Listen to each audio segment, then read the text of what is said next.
ಎಲ್ರಿಗೂ ನಮಸ್ಕಾರ. ಅರಿ embroidering work.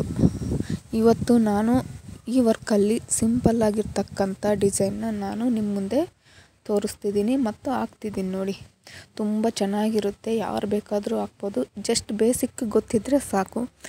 ಇಲ್ಲಪ್ಪ ಎಕ್ಸ್ಪರ್ಟ್ ಆಗಿರಬೇಕು ಅನ್ನೋದೇನಿಲ್ಲ, ಬಟ್ ಸಿಂಪಲ್ಲಾಗಿ ಹಾಕಿ ಅದು ಅಭ್ಯಾಸ ಆದರೆ ಮಾತ್ರ ದೊಡ್ಡ ಹಾಕೋದಾಗುತ್ತೆ. ಪ್ರಾಕ್ಟೀಸ್ ಆಗುತ್ತೆ. ಪ್ರಾಕ್ಟೀಸ್ ಆದಮೇಲೆ ನೀವು ಎಂಥ ದೊಡ್ಡ ಡಿಸೈನ್ ಬೇಕಾದರೂ ಹಾಕ್ಬೋದು ನೋಡಿ. ಅಷ್ಟು ಈಸಿಯಾಗಿರುತ್ತೆ. ಈಗ ಯಾವ ಥರ ಹಾಕಿದ್ದೀನಿ ಅಂತ ನಾನು ಈ ವಿಡಿಯೋದಲ್ಲಿ ತೋರಿಸ್ತಾ ಹೋಗ್ತಿದ್ದೀನಿ ನೋಡಿ. ಫಸ್ಟ್ ಯಾವುದೇ ಒಂದು ವರ್ಕ್ ಮಾಡಬೇಕಾದ್ರೆ ಜರಿ ಥ್ರೆಡ್ನ ಹಾಕ್ತೀವಿ. ಯಾಕೆ ಹಾಕ್ತೀವಿ ಅಂದರೆ ಅದು ಔಟ್ಲೈನ್ ನಮಗೆ ಗ್ರಿಪ್ ಸಿಗುತ್ತೆ ಮತ್ತು ರೌಂಡ್ ಶೇಪ್ ಬರ್ಬೇಕಂದ್ರೆ ಮಾತ್ರ ಇದು ಹಾಕ್ತೀವಿ. ಇಲ್ಲ ಎಕ್ಸ್ಪರ್ಟ್ ಹಾಕ್ತಾರೆ, ಯಾವ ಇಲ್ಲದೆ ಡೈರೆಕ್ಟ್ ಡಿಸೈನ್ ಹಾಕ್ತಿದ್ದಾರೆ ಇತ್ತೀಚೆಗೆ ಹೊಸದಾಗಿ. ಬಟ್ ನಾನೇನು ಮಾಡ್ತೀನಿ, 1-2 ಲೈನ್ ಜರಿ ಥ್ರೆಡ್ ಹಾಕ್ತೀನಿ. ನೆಕ್ಸ್ಟ್ ಏನು ಮಾಡ್ತೀನಿ, ಸಿಲ್ಕ್ ಥ್ರೆಡ್ ಹಾಕ್ತೀನಿ. ಆಮೇಲೆ ಬೀಡ್ಸ್ ವರ್ಕ್, ಆ ಡಿಸೈನ್ ಏನು ಬಂದಿರುತ್ತೋ ಅದನ್ನ ಕಂಟಿನ್ಯೂ ಮಾಡ್ತೀನಿ. ಬಟ್ ಸ್ಟಾರ್ಟಿಂಗ್ ಏನು ಮಾಡ್ತೀನಿ ಅಂದರೆ ಚೈನ್ ಸ್ಟಿಚ್ಚು ಜರಿ ಥ್ರೆಡ್ಡಲ್ಲಿ ಹಾಕ್ತೀನಿ ನೋಡಿ. ಇದಕ್ಕೂ ಮುಂಚೆ ನಾನು ಪ್ರತಿ ವಿಡಿಯೋದಲ್ಲೂ ಜರಿ ಥ್ರೆಡ್ ಹಾಕೋದನ್ನ ಸ್ಟಾರ್ಟಿಂಗಲ್ಲಿ ಸ್ಲೋವಾಗಿ ತೋರಿಸಿದ್ದೀನಿ. ಇದರಲ್ಲಿ ಯಾಕಪ್ಪ ಫಾಸ್ಟಾಗಿ ಹಾಕ್ತಿದ್ದೀನಿ ಅಂದರೆ ನಿಮಗೆ ತೋರಿಸಿರೋದ್ರಿಂದ ಅದೇ ವಿಡಿಯೋ ಲೆಂತಿ ಆಗುತ್ತೆ ಅನ್ನೋ ಒಂದು ಉದ್ದೇಶಕ್ಕೋಸ್ಕರ ನಾನೇನು ಮಾಡ್ತಿದ್ದೀನಿ, ಇದರಲ್ಲಿ ಫಾಸ್ಟಾಗಿ ಹಾಕ್ತಿದ್ದೀನಿ ನೋಡಿ. ಇದು 1 ಲೈನ್ ಮಾತ್ರ ನಿಮಗೆ ತೋರಿಸ್ತಾ ಹೋಗ್ತಿದ್ದೀನಿ. ನೆಕ್ಸ್ಟ್ ಲೈನ್ ನಾನು ಹಾಕಿದ ಮೇಲೆ 2 ಲೈನ್ ಯಾವ ಥರ ಬಂದಿದೆ ಅಂತ ನಾನು ನಿಮಗೆ ತೋರಿಸ್ತೀನಿ ನೋಡಿ. ನಾವು ಯಾವುದೇ ಒಂದು ಕೆಲಸ ಮಾಡಬೇಕಂದ್ರೆ ನಾವು ಹಾಕಿರೋ ವರ್ಕ್ ಎಫರ್ಟ್ ಆಗಿರ್ಬೋದು, ನಾವು ಹಾಕಿರೋ ಒಂದು ನೀಟ್ನೆಸ್ ಆಗಿರ್ಬೋದು, ಅದು ಯಾವ ಥರ ಬಂದಿದೆ ಅನ್ನೋದ್ರ ಮೇಲೆ ಡಿಪೆಂಡ್ ಆಗುತ್ತೆ ನೋಡಿ. ನಾವೆಷ್ಟು ನೀಟಾಗಿ ಹಾಕ್ತೀವೋ ಅಷ್ಟು ಚೆನ್ನಾಗಿರುತ್ತೆ ವರ್ಕು. ಬೇರೆಯವರು ಅಷ್ಟೇ ಆರ್ಡ್ರ್ ಕೊಡ್ತಾರೆ. ವರ್ಕ್ ಫಿನಿಶಿಂಗ್ ನೀಟ್ ಇಲ್ಲ ಅಂದರೆ ವರ್ಕು ಬೇರೆ ಕಡೆಯಿಂದ ಆರ್ಡ್ರು ಬರಲ್ಲ, ನಮಗೂ ಒಂಥರ ಸ್ಯಾಟಿಸ್ಫ್ಯಾಕ್ಷನ್ ಇರಲ್ಲ ಚೆನ್ನಾಗಿ ಹಾಕಿದ್ದೀವಿ ಅನ್ನೋದೊಂದು. ಈಗ ಆಲ್ಮೋಸ್ಟು ಒಂದು ಜರಿ ಥ್ರೆಡ್ಡಿನ ಚೈನ್ ಸ್ಟಿಚ್ಚು ಕಂಪ್ಲೀಟ್ ಆಗಕ್ಕೆ ಬಂದಿದೆ ನೋಡಿ. ಬಟ್ ಇದು ಮೊಬೈಲಲ್ಲಿ ನೋಡೋದಕ್ಕಿಂತ ಈ ಥರ ವೀಡಿಯೋದಲ್ಲಿ ನೋಡೋದಕ್ಕಿಂತ ಕಡೆಯಲ್ಲಿ ಮಾತ್ರ ಸೂಪರಾಗಿ ಕಾಣಿಸುತ್ತೆ ನೋಡಿ. ಅಷ್ಟೇ ನೀಟಾಗಿ ಬಂದು. ಈಗ ನೋಡಿ ನಾನು 2 ಲೈನ್ ಹಾಕಿದ್ದೀನಲ್ವ, ಅದನ್ನ ತೋರಿಸ್ತಾ ಇದ್ದೀನಿ ನೋಡಿ. ಆಲ್ಮೋಸ್ಟ್ ಸ್ಟಾರ್ಟಿಂಗ್ ನಾನು 3-4 ಲೈನ್ ಹಾಕ್ತಿದ್ದೆ, ಬಟ್ ನಾನು ಇತ್ತೀಚೆಗೆ ಏನು ಮಾಡ್ತಿದ್ದೀನಿ, 2 ಲೈನ್ ಹಾಕ್ತಿದ್ದೀನಿ. ಅದೇ ಜರಿ ಥ್ರೆಡ್ಡು ಭಾಳ ಕಾಣಿಸುತ್ತೆ, ಅದಕ್ಕೋಸ್ಕರ ನಾನು 2 ಲೈನ್ ಅಷ್ಟೇ ಜರಿ ಥ್ರೆಡ್ ಹಾಕ್ತೀನಿ. ಸಿಲ್ಕ್ ಥ್ರೆಡ್ಡು ಅಷ್ಟೇ 3 ಲೈನ್ ಹಾಕ್ತಿದ್ದೆ ಇದಕ್ಕೂ ಮುಂಚಿನ ವೀಡಿಯೋದಲ್ಲಿ. ಬಟ್ ಈ ವರ್ಕಲ್ಲಿ ಮಾತ್ರ ನಾನು 2 ಲೈನ್ ಹಾಕ್ತಿದ್ದೀನಿ ಅಷ್ಟೇ. ಆ್ಯಕ್ಚುಲಿ ಅವರು ಸಿಂಪಲಾಗಿ ಹಾಕಿ ಗ್ರ್ಯಾಂಡಾಗಿ ಬೇಡ ಅಂದರು. ಅದು ಬೇರೆ ಸೀರೆ ಕೂಡ ಅಷ್ಟೊಂದು ಕಾಸ್ಟ್ಲಿ ಇರಲಿಲ್ಲ. ಹಾಗಾಗಿ ಅವ್ರು ಏನು ಮಾಡಿದರು, ಸಿಂಪಲಾಗಿ ಹಾಕಿ ಜಾಸ್ತಿ ವರ್ಕ್ ಹಾಕೋದು ಬೇಡ ಅಂತ ಹೇಳಿದರು. ಅದಕ್ಕೋಸ್ಕರ ನಾನು ಸಿಂಪಲ್ ಡಿಸೈನ್ ಹಾಕ್ತಿದ್ದೀನಿ ನೋಡಿ. ಇದೂ ಅಷ್ಟೇ ಸಿಲ್ಕ್ ಥ್ರೆಡ್ಡು ಅದು ಯಾವ ನೀಡಲ್ ಬಳಸ್ತೀವೋ ಅದ್ರ ಮೇಲೆ ಡಿಪೆಂಡ್ ಆಗುತ್ತೆ ನೋಡಿ. ಈ ಸಿಲ್ಕ್ ಥ್ರೆಡ್ಡಲ್ಲಿ ಒಂದು ಎಳೆಯಲ್ಲಿ ಎಷ್ಟು ಚಿಕ್ಕ ಎಳೆನ ಮ್ಯಾಚ್ ಮಾಡಿರ್ತಾರೆ. ಅದು ನೀಡಲ್ ಕರೆಕ್ಟಾಗಿದ್ದರೆ ಅದು ನೀಟಾಗಿರುತ್ತೆ ಸಿಲ್ಕ್ ಥ್ರೆಡ್. ಇಲ್ಲಾಂದರೆ ಚಿಕ್ಕ ಲೇಯರ್ ಕಡೆಗೆ ಬಂದಂಗೆ ಕಾಣಿಸುತ್ತೆ. ಅದಕ್ಕೋಸ್ಕರ ಸಿಲ್ಕ್ ಥ್ರೆಡ್ಗೆ ಯಾವ ನೀಡಲ್ ಬಳಸ್ತೀವೋ ಅದನ್ನೇ ಬಳಸಬೇಕಾಗುತ್ತೆ. ಇದು ನೀಡಲ್ ಸ್ವಲ್ಪ ಈ ಬೀಡ್ಸ್ ನೀಡಲ್ಗಿಂತ ಸ್ವಲ್ಪ ದೊಡ್ಡದಾಗಿರುತ್ತಲ್ವ, ಹಾಗಾಗಿ ಒಂದು ಎಳೆನೂ ಕಡೆಗೆ ಬರಲ್ಲ. ಇದು ನಾನು ತೋರಿಸ್ತಿರೋದು 3 ಎಳೆ ಸಿಲ್ಕ್ ಥ್ರೆಡ್ಡು. ನಾನು 4 ಎಳೆನೂ ಹಾಕ್ತೀನಿ, ಈಸಿಯಾಗಿ ಹಾಕ್ತೀನಿ ನೋಡಿ. ಬಟ್ ನೀಡಲ್ ಮೇಲೆ ಡಿಪೆಂಡ್ ಆಗುತ್ತೆ. ಈಗ 1 ಲೈನ್ ಸಿಲ್ಕ್ ಥ್ರೆಡ್ ಹಾಕಿದ್ದೀನಿ. ಈಗ ನೆಕ್ಸ್ಟ್ ಲೈನ್ ಆಟೋಮೆಟಿಕ್ಕಾಗಿ ನಾನು ಹಾಕಿ ನಿಮಗೆ ತೋರಿಸ್ತಿದ್ದೀನಿ ನೋಡಿರಿ. ಇಲ್ಲಿ 2 ಲೈನ್ ಜರಿ ಥ್ರೆಡ್ಡು, 2 ಲೈನ್ ಸಿಲ್ಕ್ ಥ್ರೆಡ್ಡು. ಇಷ್ಟೇ ಸಿಂಪಲಾಗಿ, ಬಟ್ ನೋಡೋಕೆ ಮಾತ್ರ ಸೂಪರಾಗಿರುತ್ತೆ. ಈಗ ನಾನು ಬೀಡ್ಸ್ ಹಾಕ್ತಿದ್ದೀನಿ ನೋಡಿ. ಫಸ್ಟು 1 ಲೈನ್ ಮಾತ್ರ ಬೀಡ್ಸ್ ಹಾಕ್ತೀನಿ. ಅದು ಶುಗರ್ ಬೀಡ್ಸ್ ತೊಗೊಂಡಿದ್ದೀನಿ. ಇಲ್ಲ ನಮಗೆ ಶುಗರ್ ಬೀಡ್ ಬೇಡ ಅಂದರೆ 1 mm ಅಥವಾ 3 mm ಬೀಡ್ಸ್ನೇ ಹಾಕ್ಬೋದು. ಬಟ್ ಶುಗರ್ ಬೀಡ್ಸು ಚೆನ್ನಾಗಿರುತ್ತೆ, ಸಿಂಪಲ್ಲಾಗಿ ಲುಕ್ಕಾಗಿರುತ್ತೆ. ಈ ಶುಗರ್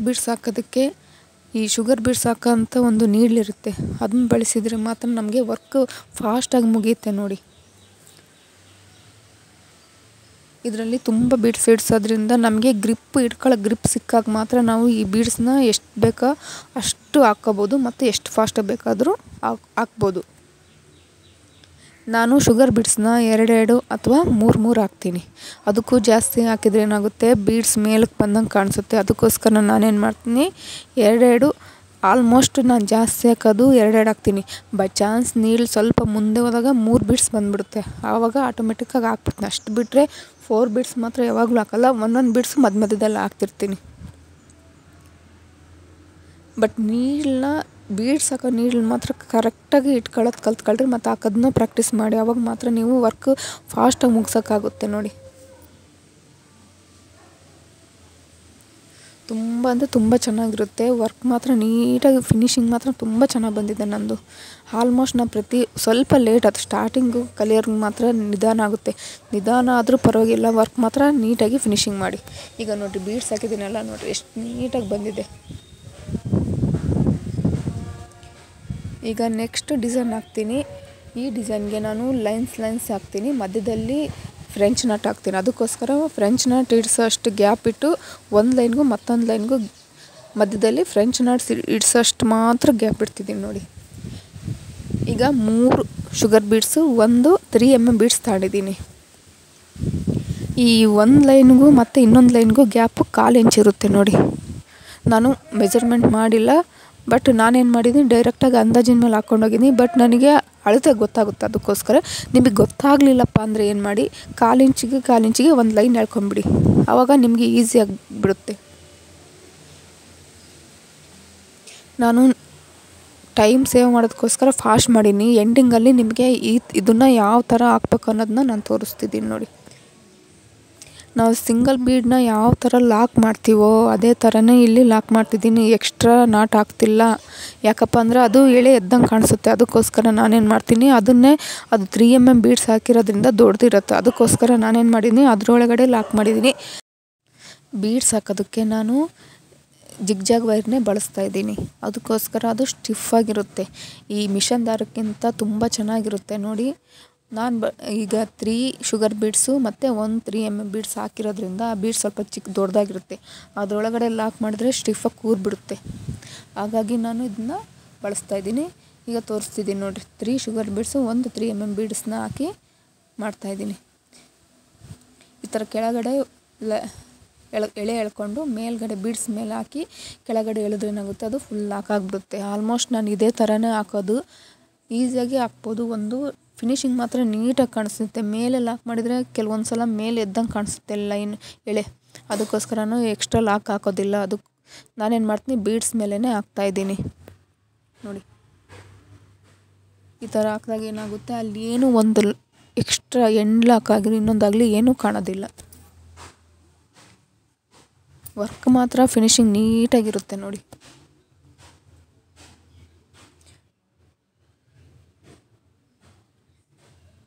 ಈ ಥರ ನಿಧಾನಕ್ಕೆ ತೋರಿಸೋ ಉದ್ದೇಶ ಏನಪ್ಪ ಅಂದರೆ ನಿಮಗೆ ಗೊತ್ತಾಗಲಿ ಅನ್ನೋ ಉದ್ದೇಶಕ್ಕೆ ತೋರಿಸ್ತಿದ್ದೀನಿ, ಅಷ್ಟು ಬಿಟ್ಟರೆ ಇನ್ನೇನಿಲ್ಲ. ಫಾಸ್ಟಾಗಿ ಹಾಕ್ಕೊಂಡು ಹೋಗ್ಬೋದು. ಇದು ನಾನು ಹೇಳ್ತಿದ್ದೀನಲ್ವ, ಬೇಸಿಕ್ ಗೊತ್ತಿದ್ದರೆ ಸಾಕು, ಎಕ್ಸ್ಪರ್ಟ್ ಆಗ್ಬೇಕನ್ನೋದೇನಿಲ್ಲ, ಯಾರು ಬೇಕಾದರೂ ಹಾಕ್ಕೋಬೋದು. ಇದರಲ್ಲೇನು ಡಿಸೈನ್ ಇಲ್ಲ ಇನ್ನೊಂದಿಲ್ಲ, ಬಟ್ ವರ್ಕ್ ಮಾತ್ರ ನೀಟಾಗಿರುತ್ತೆ. ಲುಕ್ ಅಂತೂ ಸೂಪರಾಗಿರುತ್ತೆ ನೋಡಿ. ಅಷ್ಟು ನೀಟಾಗಿ ಹಾಕಿದ್ಮೇಲೆ ನನ್ನ ಬ್ಲೌಸ್ಗೆ ಹಾಕ್ಕೋಬೇಕನ್ನೋಷ್ಟು ಇಷ್ಟ ಆಯಿತು ನನಗೆ. ಬಟ್ ಈ ಸಿಲ್ಕ್ ಥ್ರೆಡ್ ಏನು ಮಾಡಿರಿ ಅಂದರೆ ಸೀರೆ ಯಾವ ಕಲರ್ ಇರುತ್ತೋ ಆ ಕಲರ್ ಬಳಸ್ರೆ ಆವಾಗ ಲುಕ್ ಇರುತ್ತೆ, ಆ ಬ್ಲೌಸ್ ಆಪೋಸಿಟ್ ಇರುತ್ತಲ್ವ ಆವಾಗ. ನೋಡಿ ತೋರಿಸ್ತಿದ್ದೀನಲ್ವ ಎಷ್ಟು ನೀಟಾಗಿ ಕಾಣಿಸುತ್ತೆ ನೋಡಿ. ಇದ್ರ ಮಧ್ಯದಲ್ಲಿ ನಾನು ಫ್ರೆಂಚ್ ನಟ್ ಹಾಕ್ತೀನಿ, ಒಂದು ಚಮಕಿ ಹಾಕಿ ಅದ್ರ ಮೇಲೆ ಫ್ರೆಂಚ್ ನಟ್ ಹಾಕ್ತೀನಿ, ಇನ್ನೂ ಸೂಪರಾಗಿರುತ್ತೆ ಲುಕ್ಕು.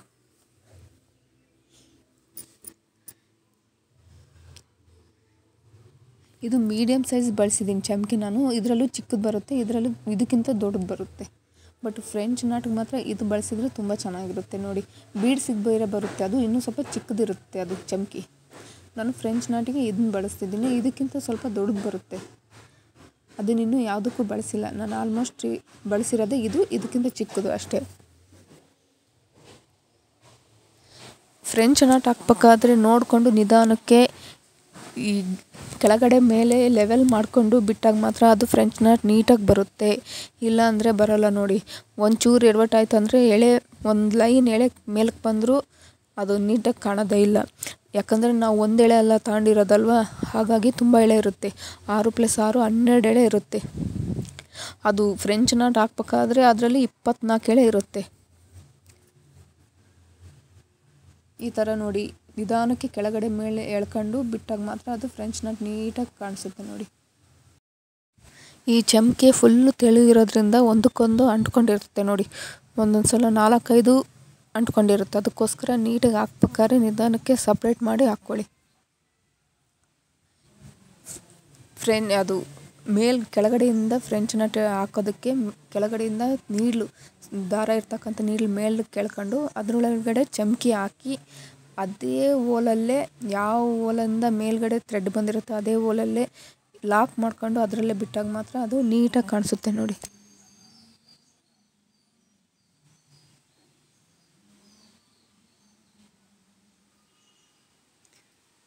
ಈ ಥರ ಕರೆಕ್ಟಾಗಿ ಈಕ್ವಲಾಗಿ ಕೆಳಗೆ ಮೇಲೆ ಲೆವೆಲ್ ಮಾಡ್ಕೊಂಡು ಬಿಟ್ಟಾಗ ನೀಟಾಗಿ ಬರುತ್ತೆ ನೋಡಿ ಫ್ರೆಂಚ್ ನಾಟು.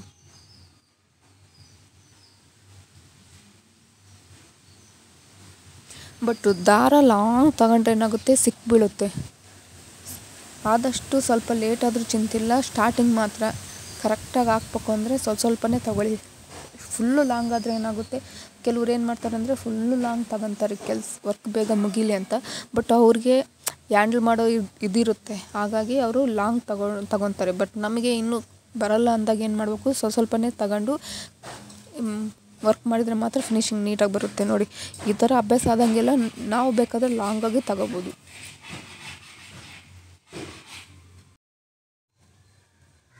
ಒಂದು ಸಲ ಟ್ರೈ ಮಾಡಿ ನೋಡಿ ಯಾವ ಥರ ಬರುತ್ತೆ ಅಂತ ನಿಮಗೆ ಗೊತ್ತಾಗುತ್ತೆ. ಆವಾಗ ನೀವೇ ಇಷ್ಟಪಟ್ಟು ಹಾಕ್ಕೊಂತೀರ, ಅಷ್ಟು ಚೆನ್ನಾಗಿರುತ್ತೆ ವರ್ಕು. ಈಗ ಲಾಸ್ಟಲ್ಲಿ ನಾನು ಫ್ರೆಂಚ್ ನಟ್ ಯಾವ ಥರ ಹಾಕೋದಂತ ನೀಟಾಗಿ ತೋರಿಸ್ತಿದ್ದೀನಿ ನೋಡಿ. ಈಗ ನೀಳಿರೋ ಥ್ರೆಡ್ನ ಮೇಲೆ ಕೇಳ್ಕೊಂಡಿದ್ದೀನಿ. ಈಗ ಚಮಕಿ ಹಾಕ್ತಾಯಿದ್ದೀನಿ. ಚಮಕಿಯಲ್ಲೂ ಕೆಲವೊಂದು ನಾನು ಹೇಳಿದ್ನಲ್ವ, ಒಂದಕ್ಕೊಂದು ಅಂಟ್ಕೊಂಡ್ಬಿಟ್ಟಿರುತ್ತೆ. ಆವಾಗ ನೀಟಾಗಿ ನಿಧಾನಕ್ಕೆ ಬಿಡಿಸಿ ಹಾಕ್ಕೋಬೇಕಾಗುತ್ತೆ.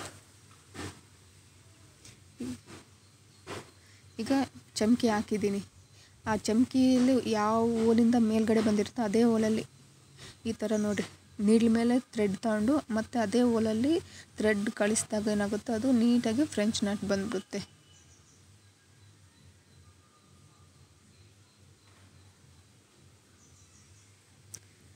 ಈ ಥರ ನೀಡ್ಲ ಮೇಲೆ ತೊಗೊಂಡು ಕೆಳಗಡೆ ಎಳ್ಕೊಂಡಾಗ ನೀಟಾಗಿ ಫಿನಿಶಿಂಗ್ ನೋಡಿರಿ, ಈ ಥರ ತೋರಿಸ್ತಿದ್ದೀನಲ್ವ.